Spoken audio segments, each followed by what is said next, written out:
Assalamualaikum warahmatullahi wabarakatuh. Selamat pagi anak-anakku yang soleh dan soleha.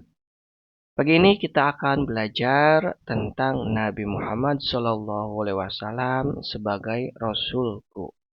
Sebelum kita mulai pembelajaran pada pagi ini, kita awali dengan membaca doa terlebih dahulu. Doa sebelum belajar.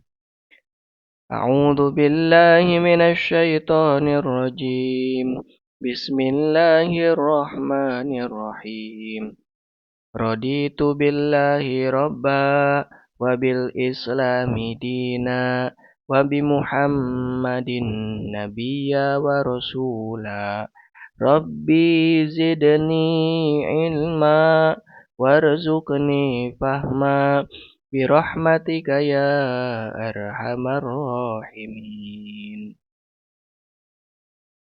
Baik anak-anakku yang soleh dan soleha, selanjutnya kita masuk ke dalam materinya. Baik anak-anakku yang soleh dan soleha, materi yang pertama adalah Nabi Muhammad SAW diangkat menjadi Rasul. Sejak kecil Nabi Muhammad SAW berakhlak mulia. Awal remaja sudah giat bekerja, mengembalakan kambing agar mendapatkan upah. Beliau tidak pernah ikut bermain dan bersenang-senang. Waktu dihabiskan untuk melakukan sesuatu yang berguna. Nabi Muhammad SAW saat remaja juga dikenal cerdas dan bijaksana. Idenya membuat semua orang senang, terutama peletakan Hajar Aswad, sehingga saat itu mendapat gelar Al-Amin, yang artinya dapat dipercaya. Beliau juga dikenal sebagai remaja yang jujur, terpercaya, pandai berdagang, menepati janji, dan berperilaku baik. Ketika usia beliau 25 tahun, seorang saudagar kaya bernama Khadijah mendengar dan kagum atas keterampilan dan kejujuran Nabi Muhammad SAW. Perniagaan yang diamanatkan kepada Nabi Muhammad SAW selalu menghasilkan keuntungan bagi Khadijah. Lalu Khadijah menikah dengan Nabi Muhammad SAW. Nabi Muhammad SAW mengalami keresahan sebelum beliau diangkat menjadi Rasul. Keresahan beliau akan kaum Quraisy yang melakukan pemujaan terhadap berhala. Keresahan beliau tersebut mendorongnya untuk merenung dan berkholwat. Berkholwat adalah awal proses penerimaan wahyu dari Allah Subhanahu wa Ta'ala. Berkholwat di Gua Hiro. Ketika kota Mekah dipenuhi dengan pemujaan kepada berhala, keadaan demikian membuat Nabi Muhammad SAW sering berkholwat atau berdiam diri untuk mendekatkan diri kepada Yang Maha Kuasa di Gua Hiro. Gua yang terletak beberapa kilometer dari kota Mekah.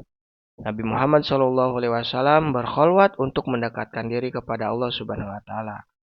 Beliau beribadah dengan khusyuk, menjauhkan diri dari kehidupan duniawi dan memikirkan keesaan Allah Subhanahu wa Ta'ala.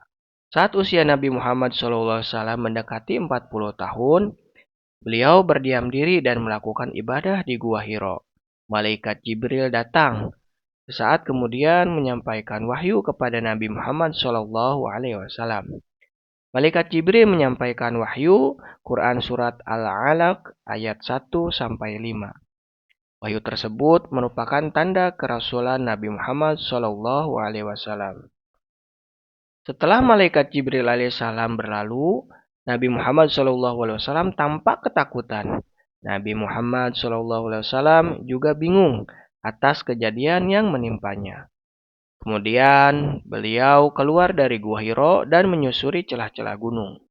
Khadijah pun mengutus beberapa orang untuk mencari Nabi Muhammad SAW, tapi tak menemukannya. Akhirnya Nabi Muhammad SAW pulang ke rumahnya dalam keadaan jantung yang berdebar-debar. Ia meminta pada istrinya untuk menyelimuti.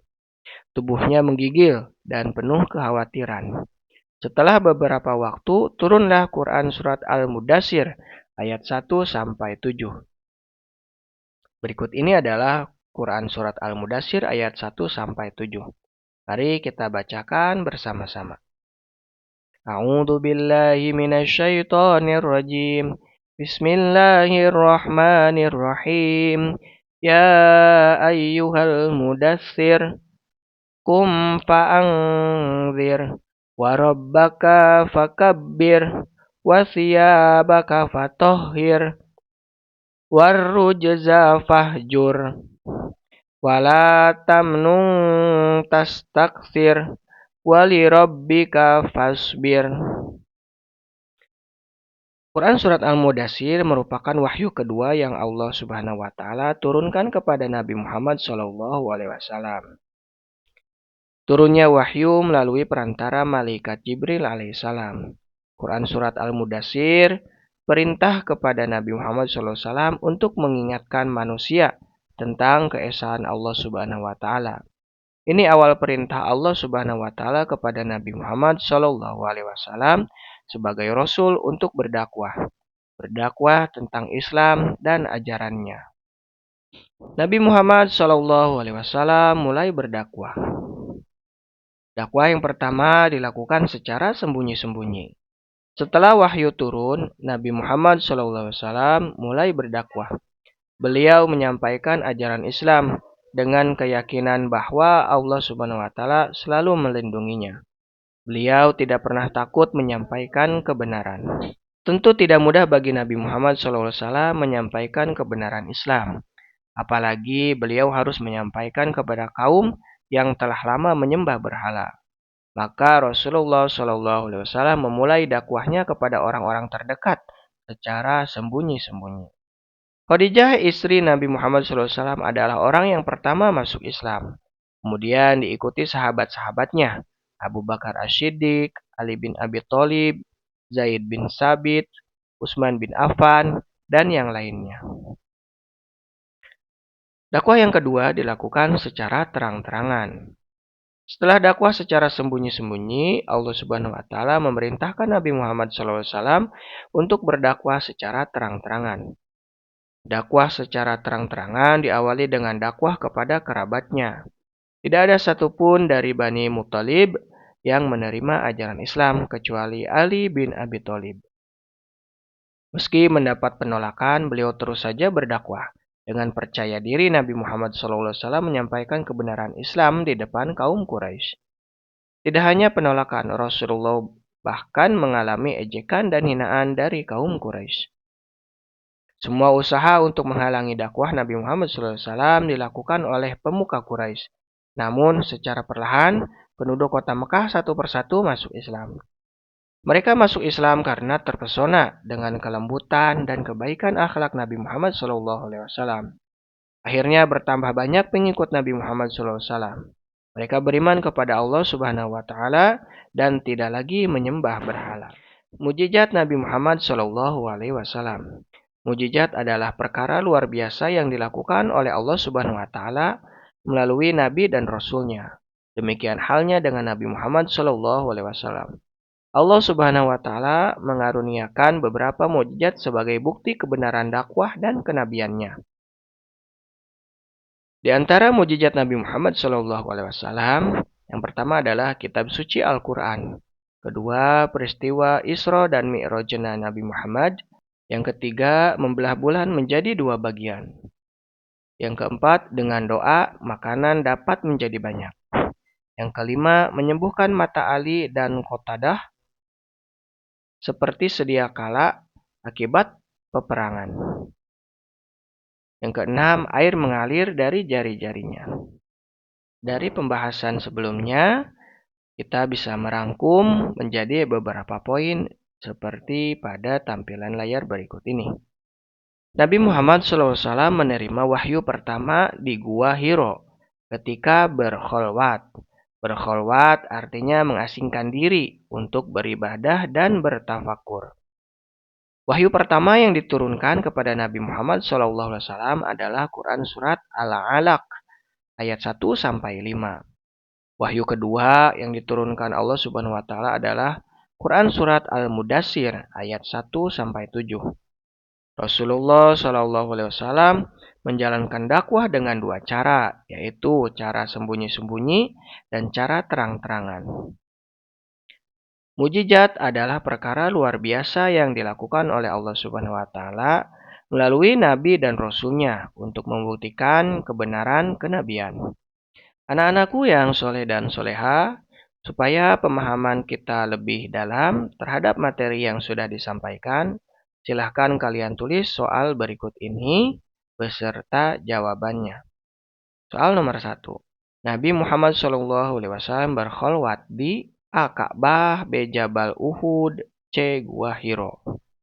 Soal nomor 2. Malaikat menyampaikan wahyu kepada Nabi Muhammad SAW adalah malaikat A. Jibril, B. Mikail, C. Israfil.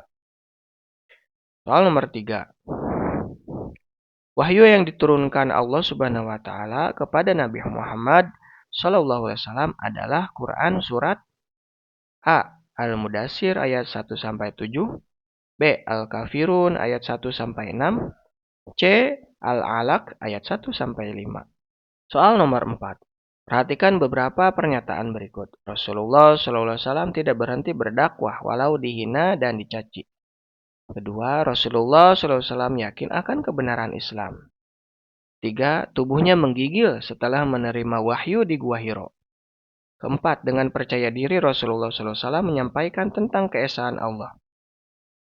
Sikap Nabi Muhammad SAW dalam menyampaikan dakwah terdapat pada pernyataan nomor A. 124, B. 134, C.